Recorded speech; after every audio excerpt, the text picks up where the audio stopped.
नमस्कार, स्वागत आहे आपल्या सीताच्या स्वयंपाकमध्ये। तर मैत्रिणी, आज तुमच्यासाठी खास घेऊन आलेली आहे एकदम शेंगदाणे। तुम्ही भिजत घालून पहा काय बनते ते। थंड पाण्यात भिजवलेले आहे शेंगदाणे आणि हे बघा मी 1-2 तास भिजत ठेवले ते चांगले शेंगदाणे थंड पाण्यामध्ये। आणि हे थंड पाण्यात भिजवून हे बघा छान झालेले आहे, त्याचं आता भिजलेले आहेत मस्त। आता मी त्याचं काय बनते पहा तुम्ही। अगदी मस्त रेसिपी आहे, अगदी खरंच चटपटीत। आता इथे मी मिक्सरचं भांडं घेतलेलं आहे आणि इथे 5-6 मिरच्या घेतलेल्या आहेत। मी 5-6 मिरच्या टाकलेल्या आहेत। पहा जरा, कोथिंबीर चांगली बरीचशी देठ टाकलेली आहे कोथिंबीरीची आणि लसूण चांगला 10-12 पाकळ्या लसूण टाकल्या। ह्या रेसिपीला लसूणची फार गरज असते आणि ह्या छान लागते लसूणमुळे रेसिपी। तर लसूण मी टाकलेलं आहे 10-12 पाकळ्या चांगल्या, छान सुगंध येतो मग त्या रसने। इथे मी घातलेलं आहे जिरं अर्धा चमचा आणि आता घालणार आहे मी पुढे आता एक जिन्नस घालणार आहे अशी मस्त, त्याने खूप चव येते। आणखी इथे ओवा अर्धा चमचा ओवा टाकलेला आहे पहा।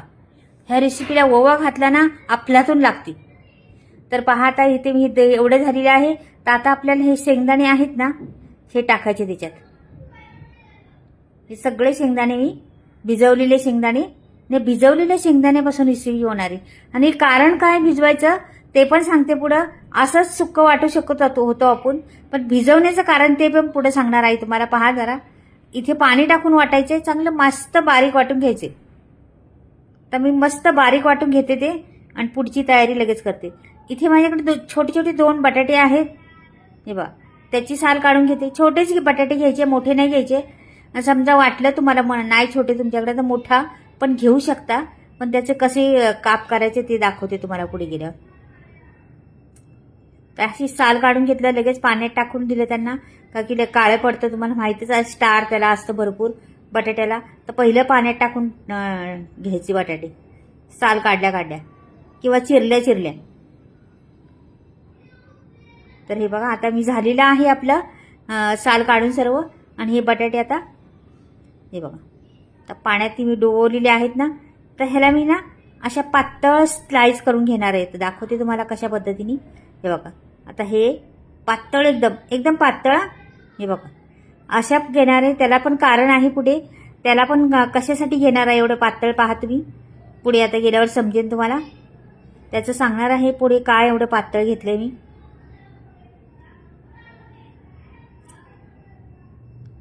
हे बघा पटकनी होतं, जास्त वेळ पण लागत नाही आणि रेसिपी ना 5 ते 7 मिनिटात होती, जास्त वेळ नाही लागत, लगेच होती। तर नक्कीच तुम्ही करून पहा अशा पद्धतीने, खरंच मस्त चवदार अगदी। हे बघा अशा पद्धतीने मी वाटून घेतलेले आहे, सर्व वाटून झाले। आपलं रंग पांढराच झालेला आहे, हिरवा रंग कमी आलेला आहे, का की कोथिंबीर थोडी होती, मिरच्या पण 2-3 होत्या, पण शेंगदाणे भरपूर होते ना त्याच्यामुळे पांढरा रंग आणि यायलाच हवी त्याला पांढरा रंग म्हणून। आता एक पळीभर तेल घातलंय। तेल काय जास्त घालायचं नाही, का की शेंगदाण्याचंच आहे ना आपलं, म्हणून तेल त्याला कमी घातलं तरी चालतं, का की शेंगदाण्याला भरपूर तेल असतं। मोहरी चांगली 1 चमचा भरून घालायचा, छान फुलून द्यायची मोहरी। नंतर मग परत अर्धा चमचा आपण जिरं घालायचं, का की वाटणात पण जिरं घातलं होतं ना, म्हणून इथे अर्धा चमचाच घालायचं। कढीपत्त्याची पानं टाकायची, पाकळ्या अशा 2-4 5-6 पाकळ्या मी आमच्या झाडाच्या तोडून घेतलेल्या आहेत आणि टाकलेल्या आहेत। असं झाड लावलं का बरेच उपयोगी पडतं मैत्रीण। एक कांदा टाकलेला आहे कापून, बारीक कापायचा कांदा, छान असा परतून घ्यायचा तो कांदा। मैत्रिणींना अशी उपयोगी पडणारी झाडं लावायची की आपल्याला उपयोगीच पडली पाहिजे ती। कढीपत्ता झालं, कधी कधी कोथिंबीर पण टाकायची, फुलांची झाडं लावायची, मी देवाला रोज फुलं होतात। म्हणजे बरेचसे प्रकार आपण करू शकतो घरामध्ये। नाही आपल्याकडे जागा नाही काही तर कुंडीत लावू शकता तुम्ही किंवा अडकून ठेवू शकता। बऱ्याच जागी असं उपयोगी नसली आपल्याला जागा तर ते उपयोगी होऊ शकतं केली तर। कोथिंबीर घालायची मूठभर, का की पुढची बाजू आपण ठेवली होती, मागची बाजू वाटून घेतली होती। तरी बघा आता कोथिंबीर पण टाकली मी त्याच्यात। कोथिंबीरीने छान स्वाद येतो त्याला।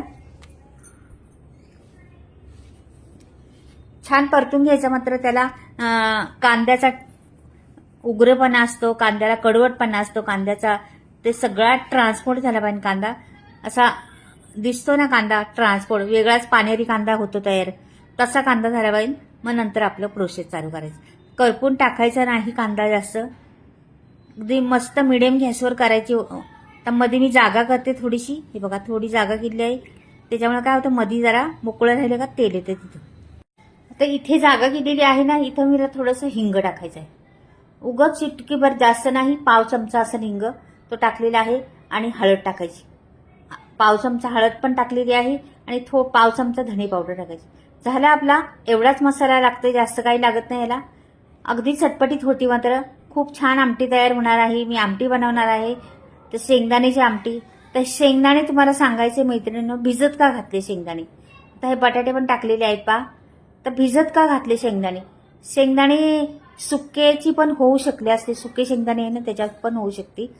पण ताजे शेंगदाणे होतात. भिजल्यामुळं काय होतं, शेंगदाणे जसं काय आत्ता तोडून आणलेले शेंगा, ओल्या शेंगा आहेत, त्याचे दाणे काढलेले आहेत, तशी टेस्ट येणार. ती टेस्ट भारी लागते ह्या आमटीसाठी. म्हणून मी ती टेस्ट आणण्यासाठी भिजत घातले होते. आणि मग ती टेस्ट आणलेली आहे त्या आमटीला. नवीन ओल्या शेंगा असतात ना, त्या पद्धतीची आमटी, ओल्या शेंगांची आमटी म्हणतात तशी. तर फार अप्रतिम लागती, फार टेस्टी लागती. अगदी गरमागरम वाफळलेला भात घ्यायचा आणि ही आमटी ओतायची वरून. वा वा, तोडच नाही काही. फार मस्त लागती. अगदी खायची, वरपून म्हटलं तरी खायची. आणि भाकरीबरोबर, चपातीबरोबर, कशाबरोबर खा, ती पण अप्रतिम लागती. तर नक्कीच या पद्धतीने बनवून पहा. ही शेंगदाण्याची आमटी खूप छान लागती. आता मी ओतलेलं आहे ते शेंगदाणे सर्व. आणि किती आता आपल्याला पातळ हवी त्या पद्धतीने तुम्ही करू शकता. रंग छान आलेला आहे, पांढरा रंग आलेला आहे. हळदीमुळे थोडासा रंग आता बदली होईल. त्याच्या उकळी आली का रंग थोडासा बदली होत जातो ना. आता एवढी पातळ आपल्याला पुरेशी आहे. जास्त पातळ बी करायची नाही, जास्त घट्ट पण नाही लागती. अगदी मिडियम लागती. पातळ भातावर घ्यायची असली आपल्याला तर एकदम पातळ करायची. आणि जर भाकरीबरोबर बी, चपातीबरोबर बी खायची असली ना तर थोडीशी घट्ट ठेवायची. जे आणखीन टेस्ट येते, त्याला भरपूर टेस्ट येते.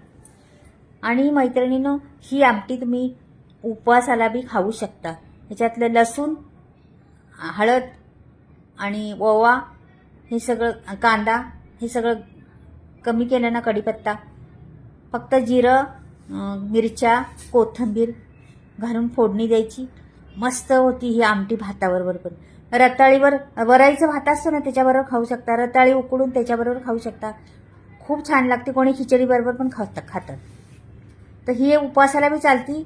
आणि अशी तर खायला मजाच काय. आमच्याकडे 8 दिवसाला बनती. एवढी सर्वांना आवडते. आता मी झाकण ठेवते. मीठ टाकून घेतलेलं आहे.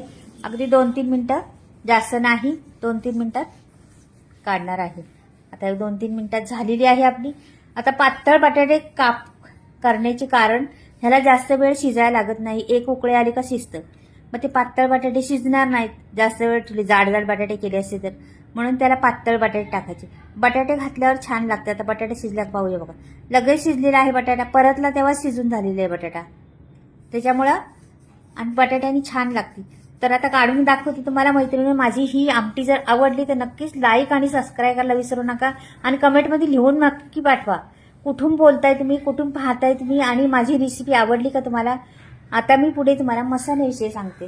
तर मसाल्याचा स्टॉक माझा आलेला आहे. तुम्हाला घ्यायचे असले तर स्क्रीनवर नंबर दिलेला आहे, तुम्ही घेऊ शकता, ऑर्डर करू शकता. फोनवर फ्री डिलिव्हरी आहे. अगदी सगळे मसाले भेटतात. बऱ्यापैकी मसाले आहेत माझ्याकडे आता शिल्लक. आणि नक्कीच तुम्ही घेऊ शकता. आणि माझी आमटी कशी झाली ती कळू शकता. लिहून पाठवा. चला बाय, परत भेटूया काहीतरी नवीन वेगळं घेऊन.